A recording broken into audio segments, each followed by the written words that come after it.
You know what? Let's get to just get to what we're doing today.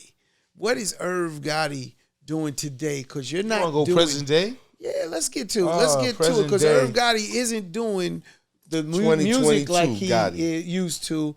You still dabble here and there with some music stuff. You still Irv Gotti. Irv Gotti is a music. It's always going to be. What would you call it? Person? It's in his blood. Period. It can never be out of him. Period. He knows how to make records. He knows the. I'm gonna serve the niggas DNA. again just to do it. Yeah. Like not even for the money. I'm gonna serve niggas again to say I could have did this whenever. But like if you want to talk Irv Gotti today's visionary ideas, it's not really Murder Rink. So talk visionary ideas. Visionary ideas is my old Murder Rink was my old to Def Jam. Visionary ideas is my ode to DreamWorks. In DreamWorks, I thought with Steven Spielberg, Jeffrey Katzenberg, and David Geffen was like a ridiculously dope concept of an entertainment company. When they first did it, they did music, TV, and film. That's what I do with Visionary Ideas. I do music, I do TV with Tales, and I'm about to make, direct, write, produce, and most importantly, fund my first movie. Wow. Which is Tales Presents. We made it in America. I'm probably going to shoot it in May, June. It's a hip-hop movie. The hip-hop audience is going to love it. But if you talk Irv Gotti present day, I'm amazed at what I'm evolving to. You ever think like, damn, how did I get here? I think about that a lot, especially with what I'm saying now. But I have to give kudos to my billionaire friend, Mark Lasry. Shout out, Mark. Yeah. World champions, Milwaukee Bucks. He owns the Milwaukee Bucks. You know what I'm saying? But he's a guy I've known for like 15, 16 years, a long time. Went out to his house in Connecticut. Did you feel that way when you left his house? Because his house is serious. His house is serious. It's in Connecticut. Yeah, I'll just say that he got a 9-car garage. I'll leave it there. Yeah, because the I nigga felt got a exactly 9-car like, garage. fuck. Imagine what the crib looks like. I'll give you another example. He bought the house next to him to plant grass. Yeah, this rich nigga let shit, that right? sink in. He bought his neighbor's house to plant grass and trees. Yeah, he needed more greenery. Nigga, but all right, so we went over his house, and we was shooting the shit. He's a very good friend of mine. I know his whole family. They got a lot of love for me, and I basically was shooting the shit, bragging, telling him. He was like, so what you doing? And I said, man, I'm DreamWorks. I'm Spielberg, Katzenberg, and Geffen rolling the one. I said, yeah, I make my own music. I could produce it. I do the videos. I said, I made and created Tales. I said, you know what I'm saying? I write some. I direct them shits. I produce it. My production company produces it. And I said, I'm going to do movies next. I'm going to write it, produce it, direct it. And I basically said everything but the most important thing. Fun. Not owning it. So this nigga's a billionaire, right? So he basically was like, you said everything, but you should be owning this. And then he said the craziest shit. You won $100 million. To which I said, Mark, don't ask me stupid fucking questions, nigga. Like, you know what I'm saying? Hey, you won $100 million? No, I don't. Don't ask me those stupid questions. But basically, he drilled in my head and he changed my ways of thinking. I could honestly say before that meeting, I wasn't thinking about being a billionaire how I am now. And he basically was like, look, you raising 100, he said, it isn't that hard. He said, there's so many people that start hedge funds that got all this money to invest in the entertainment business.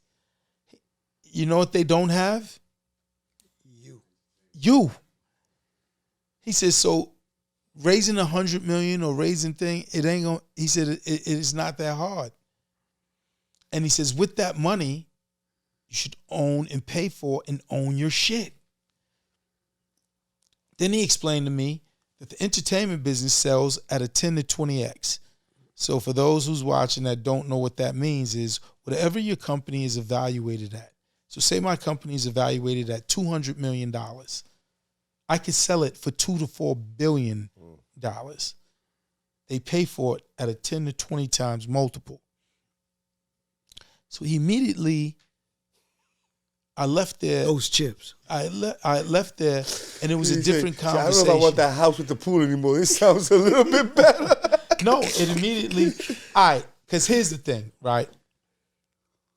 Everybody in there, yo, I want to be a billionaire. They may say, oh, I want 100 million, but they don't know how to do it. How to get there. What he basically gave me was the blueprint, and he said it, because one thing you need to know is all billionaires are assholes. Just know that. If you know a billionaire and could have a conversation with him, his assholeness is going to come out. Because all billionaires think, I know, I did it. You don't know. So he was being an asshole and saying, I'm going to walk you into the Billionaires Boys Club. You know, we don't let everybody in. He's being a fucking asshole. Right. But it's Lasry and my guy, but he's like, I'm going to show you. How you get in. Right. Everyone here is probably saying, man, I want $1 billion. I want 100 million. All right. How you going to get it, though? So what he did was basically said, use your talents, but now own it.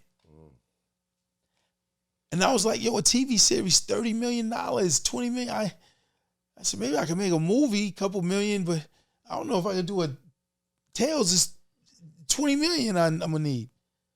And that's when he was like, yo, they'll give it to you. There's people out here in the universe. They'll give it to you. So basically after that, that's when he was like, I was like, I want to make my own movie. Bob Baccus, who I love, shout out Bob Baccus. Shout out Bob. He's the chairman of Viacom CBS, okay?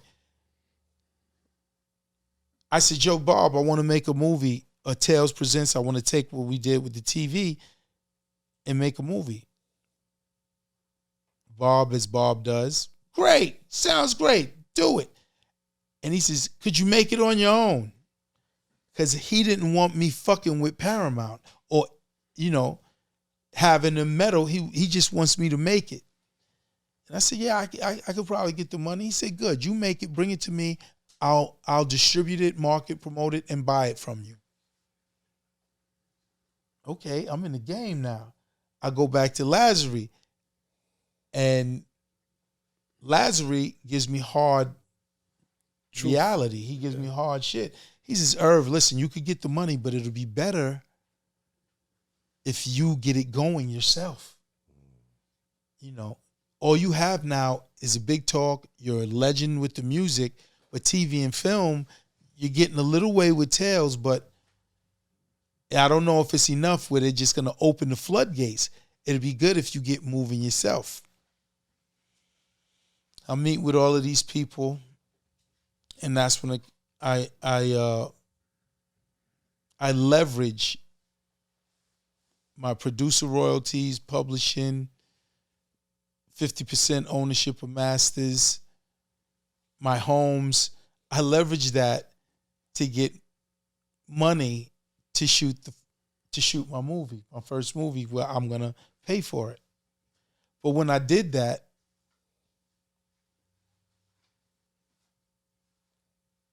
I start getting schooled to other shit. You seek, you shall find. And they start to, you could get this for your masters. You could get this for your royalties. You could get this. Now I'm in that community of people talking about my masters, the 50% that I own, my producer royalties and publishing. My man Zach Horowitz. Shout out my man Zach Horowitz. Shout out Zach.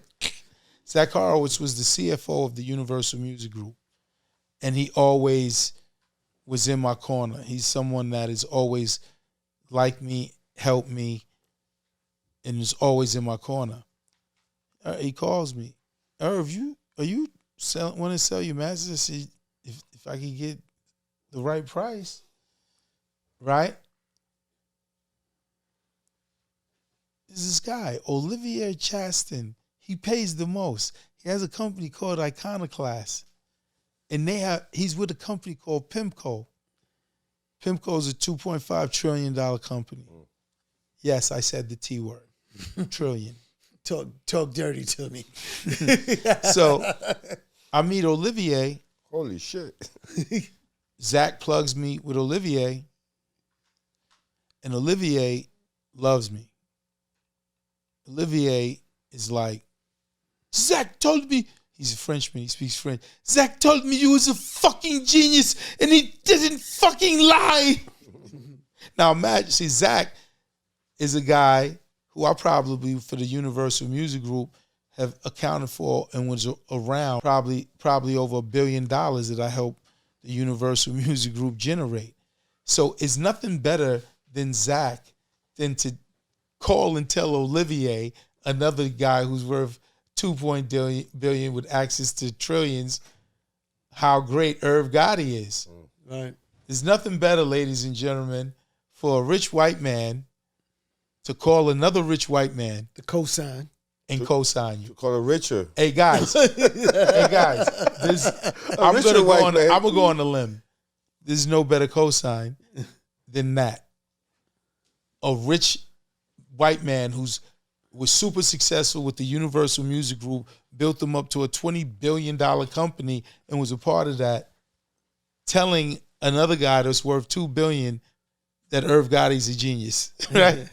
So that's why when I met Olivier, he's like, Zach was right. So now I'm learning super business. I'm with people who's helping me. Got to shout out my man Walter, who's my finance guy. I'm like a different nigga right now. Well, that's a good thing. I'm gonna be growth and development is everything. I'm gonna be completely honest with y'all. Completely. After this interview, you're never gonna see me again. And you're not coming to my house. Possibly. I hope you took a good picture of the pool decks. Hello, possibly. It'll be the last time, Billy. But I'm gonna be honest. I'm at a place now that I've been through so much.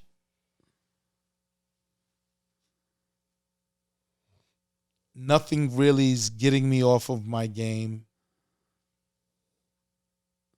I'm with a crew of people that are billionaires, a $1 trillion company who's fucking with me. I'm like unfuckwittable. I'm like unfuckwittable. There's nothing that anyone is going to do or say to get me rattled from God. I'm never letting go God's hands. We're on the yellow brick road, walking to the pot of gold. And it's like I'm at a place of growth that's serious, yo. It's serious. So with this, all of these different components, what just happened or, is about to happen? Let me break it down. With Visionary. Now, I want to go back. No, let me break it down. So here, I got the money.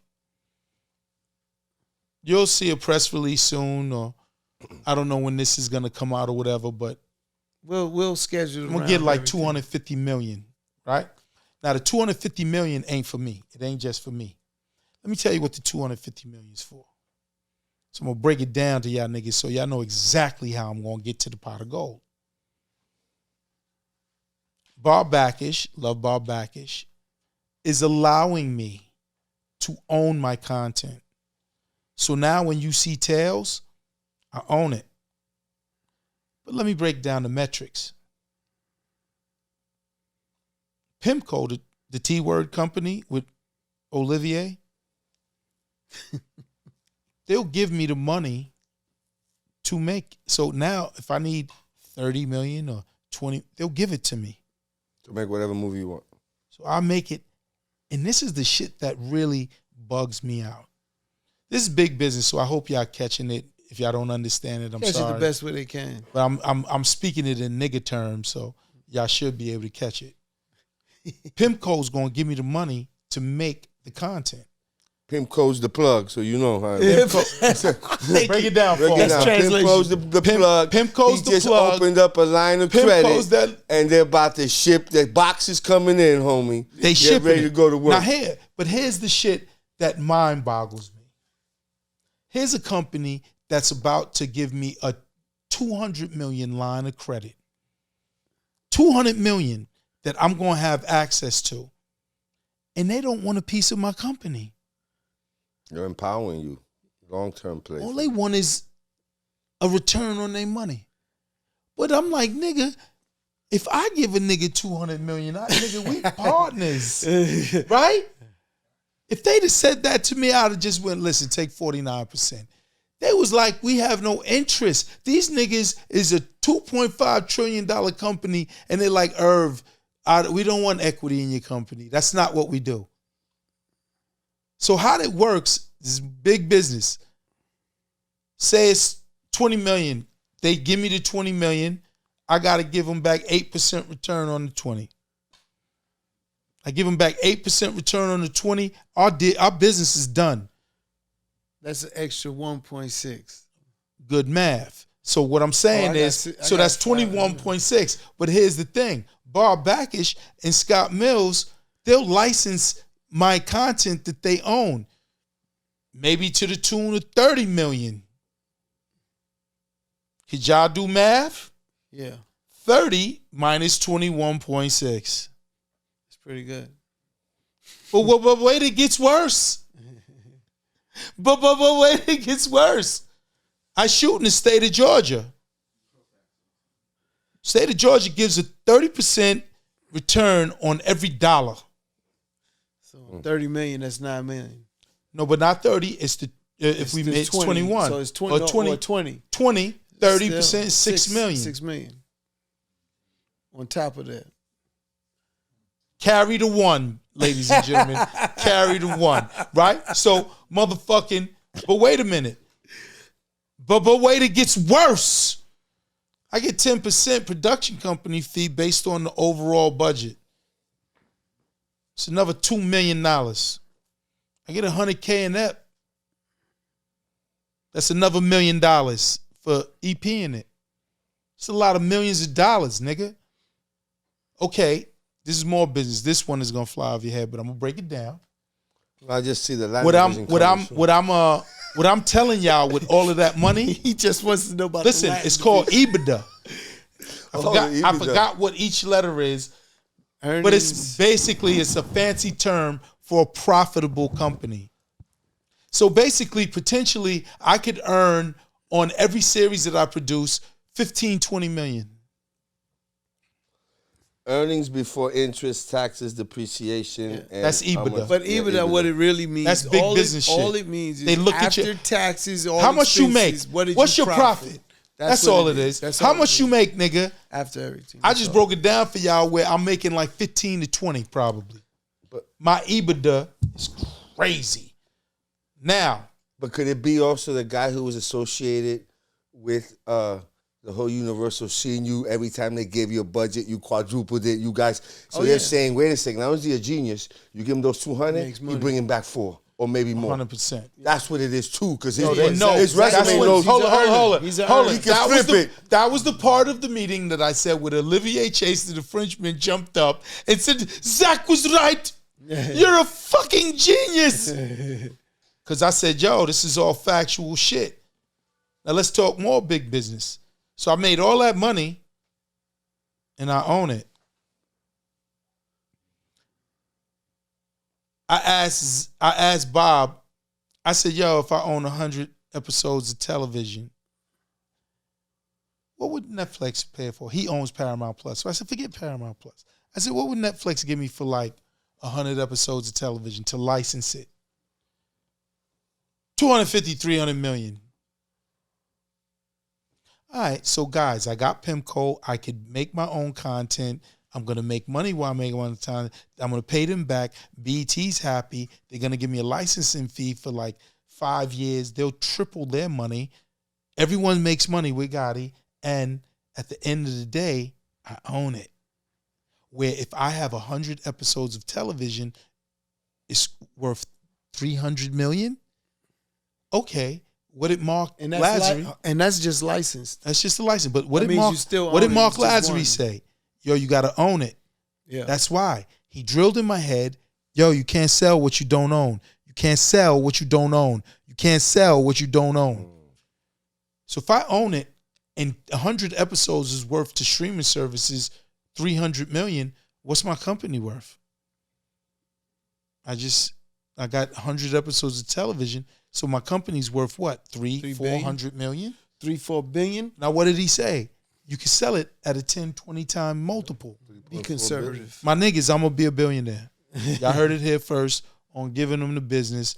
Irv Gotti is gonna be a billionaire. I'm gonna be one of the next hip hop billionaires. And I like to say I did it the most gangster way because I did it with entertainment biz, with music, TV, and film. Although I'm not knocking Diddy, Ciroc, yeah, a billionaire's a billionaire. I'm not knocking Dre with Beats or Yeezys or Jay, but I'm just saying I like how I'm gonna do it. I'm gonna do it with what I've been doing.